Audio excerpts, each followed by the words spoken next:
Hey guys, welcome back to The Readers. I hope you are having an amazing day. Let's get right into the stories. The first one is an entitled people story. I never thought I'd be writing one of these posts, but here I am. This whole ridiculous situation started about 3 months ago when new neighbors moved in next door. At first, everything seemed normal. They seemed like a regular couple in their mid-30s, and I even helped them unload some boxes on moving day. Big mistake, as it turns out that was just the beginning of them taking advantage of my generosity. My house has this really nice wraparound porch that my wife and I spend a lot of time on. We've got some comfortable outdoor furniture out there, a couple of nice wicker chairs, a porch swing, and a small table where we like to have our morning coffee. It's our favorite spot to relax after work or on weekends. About a week after they moved in, I noticed the wife from next door sitting in one of our porch chairs just scrolling on her phone like she owned the place. I was so caught off guard that I just stared for a moment before saying anything. Can I help you?" I asked, trying to keep my tone neutral. She barely glanced up from her phone. "Oh, hi. Hope you don't mind. It's just so nice and shady up here." I cleared my throat awkwardly. "Well, actually, this is our private porch." "Don't be silly," she laughed. "Porches are for everyone. That's why they're out front." I was so stunned by her logic that I just stood there while she continued scrolling on her phone. Eventually, I went inside and told my wife about it. She suggested maybe they just had different cultural norms about personal space where they came from. We decided to let it slide this once, but keep an eye on the situation. That turned out to be a mistake. Over the next couple of weeks, both the husband and wife started using our porch more and more frequently. They'd bring out drinks and snacks, leave their trash behind, and even moved our furniture around to suit their preferences. Every time I tried to say something, they'd brush it off with comments like, "Don't be so uptight," or "Neighbors should share." The final straw came when I got home from work one Friday to find all of our porch furniture gone. In its place was their worn-out, mismatched outdoor set, a rusty metal chair, a wobbly plastic table, and what looked like a beach chair that had seen better days. I immediately went next door and knocked. The wife answered with that same entitled smile. "Oh, hi! Did you see the furniture swap we did? Much better arrangement, don't you think?" "What? No, I don't think that at all," I said, trying to stay calm. "Where is our furniture?" "We moved it to our backyard," she replied casually. "It looks so much better back there, and this way we can all use both porches." I took a deep breath. "That's not how this works. You can't just take our furniture. I want it back on our porch immediately." Her husband appeared behind her. "Look, man, possession is 9/10 of the law. That furniture is on our property now, so technically it belongs to us. If you want to use it, you're welcome to come over any time." I couldn't believe what I was hearing. "That's not how property law works at all. You literally just admitted to taking our furniture. Return it now, or I'm calling the police."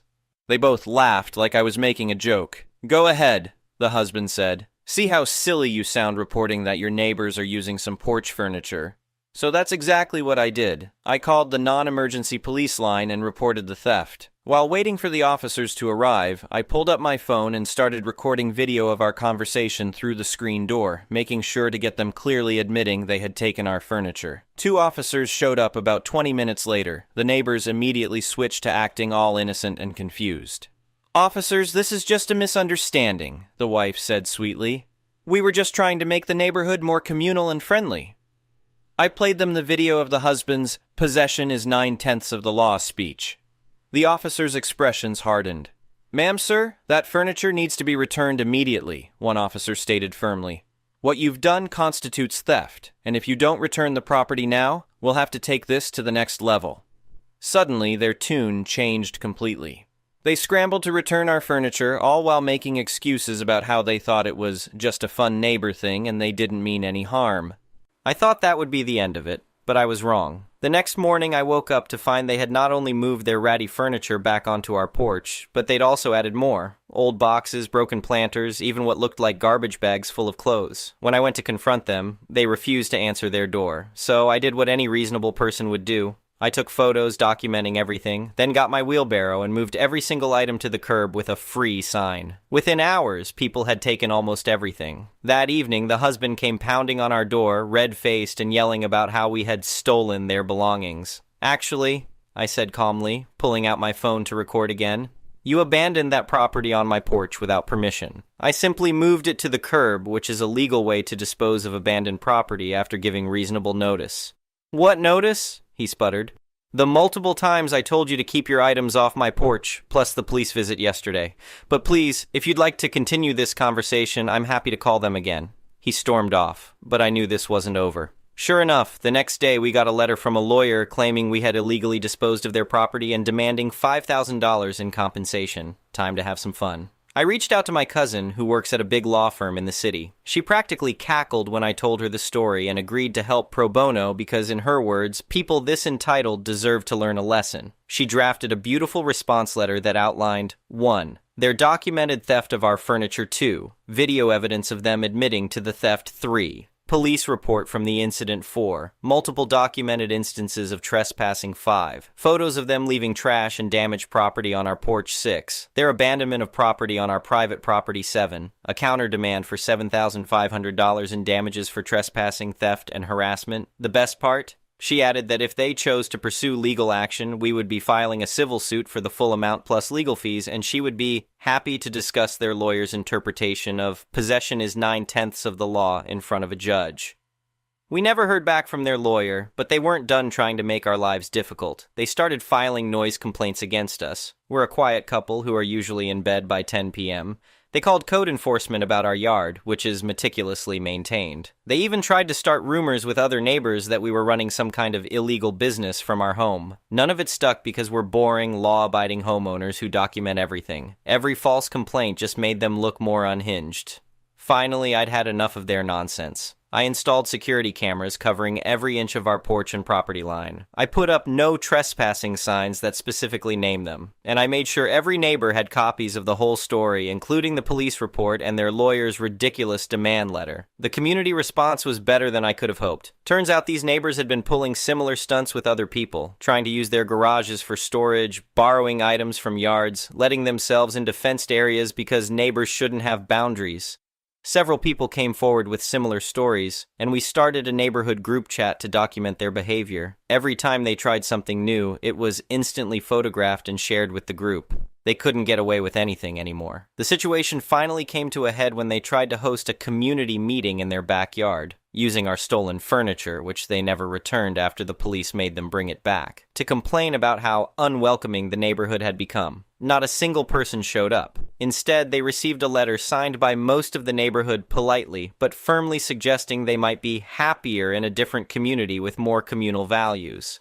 The letter included screenshots of all their documented bad behavior and pointed out that any further harassment would result in the entire neighborhood filing a class action lawsuit. They put their house on the market the following week. The realtor looked very confused about why they were selling after less than 6 months, but they fed her some story about a job transfer. I made sure to sit on my porch with my own furniture and wave cheerfully every time they had a showing. Nothing makes entitled people more angry than seeing the person they tried to bully being perfectly happy and unbothered. They moved out last weekend, and their realtor told my wife they had to significantly drop their asking price because they were so desperate to leave quickly. Apparently, potential buyers kept asking why they were moving so soon, and their answers seemed suspiciously vague.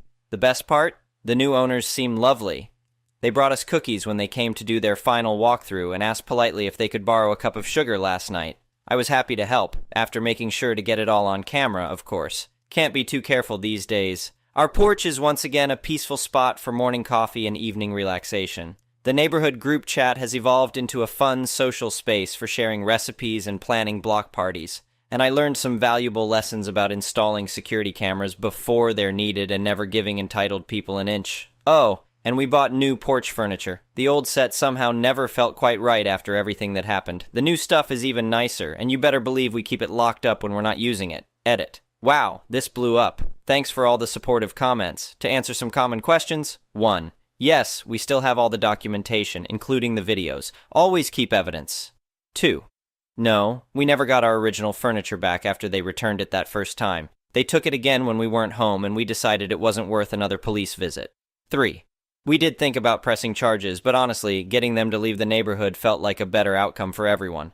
4. The new neighbors are great. They actually ask permission before borrowing things. Update. You guys won't believe what happened next. It's been about 2 months since my last post, and boy do I have some updates for you. Remember how I mentioned finding out something interesting about where our entitled neighbors moved to? Well, grab some popcorn because this story just got even better. So last month I was having lunch with my cousin, the lawyer who helped us with the demand letter, when she started laughing out of nowhere. Turns out she had just gotten an email from a colleague at another firm asking if she knew anything about our former neighbors. Why? Because they were trying the exact same stuff at their new place. Only this time, they picked the wrong target. They had moved into a small gated community about 20 miles away. Within 2 weeks of moving in, they started their old tricks, using other people's porches, borrowing patio furniture, trying to access people's backyard pools because neighbors share. But here's the beautiful part. One of the houses they targeted belongs to a retired judge who specializes in property law. The judge initially tried to be nice about it, explaining clearly why their behavior was inappropriate and illegal. They responded with their usual possession is 9/10 of the law nonsense. To which the judge apparently replied, "Oh, please tell me more about your interpretation of property law. I'd love to hear it." They didn't pick up on his sarcasm and launched into their whole spiel about how neighbors shouldn't have boundaries and private property is selfish. The judge recorded the entire conversation. The next day, they found their abandoned furniture, which they had left on his porch, neatly arranged on their front lawn with a beautifully written cease and desist letter explaining in excruciating legal detail why their understanding of property law was incorrect. The letter also mentioned that any further attempts to access his property would result in immediate legal action. Did they learn their lesson? Of course not. They tried to file a complaint with the HOA. Yes, they moved to an HOA community. The irony is delicious, claiming the judge was being hostile and unwelcoming to new neighbors. The HOA president happened to be the judge's golfing buddy. Oops! The HOA called an emergency meeting to address the situation. Several board members had already heard about their behavior in our neighborhood through the real estate grapevine. They came prepared. During the meeting, our former neighbors tried to argue that the community needed to be more open and sharing. They suggested implementing new rules requiring residents to make their outdoor spaces available for community use. The judge calmly stood up and presented 1. Security footage of them attempting to access his enclosed porch. 2. Documentation of similar behavior from their time in our neighborhood. 3.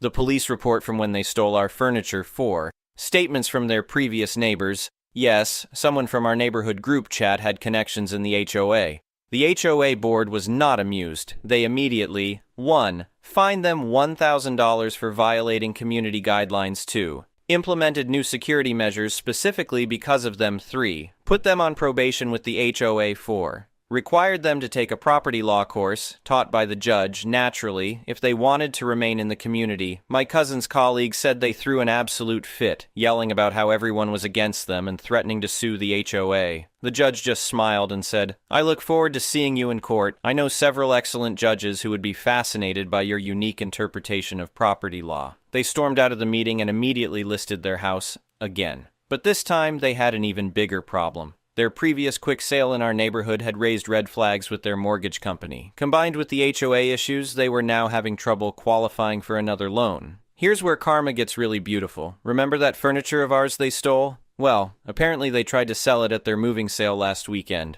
One of our old neighbors spotted it, recognized it from all the photos we had shared in the group chat, and called me immediately. I drove over with copies of the police report and original purchase receipts. The judge was there too, he lives right next door to them, and happily backed me up when I explained to everyone at the sale that they were trying to sell stolen property. They tried to argue, but by then a police officer had arrived. Apparently the judge has some good connections with local law enforcement too.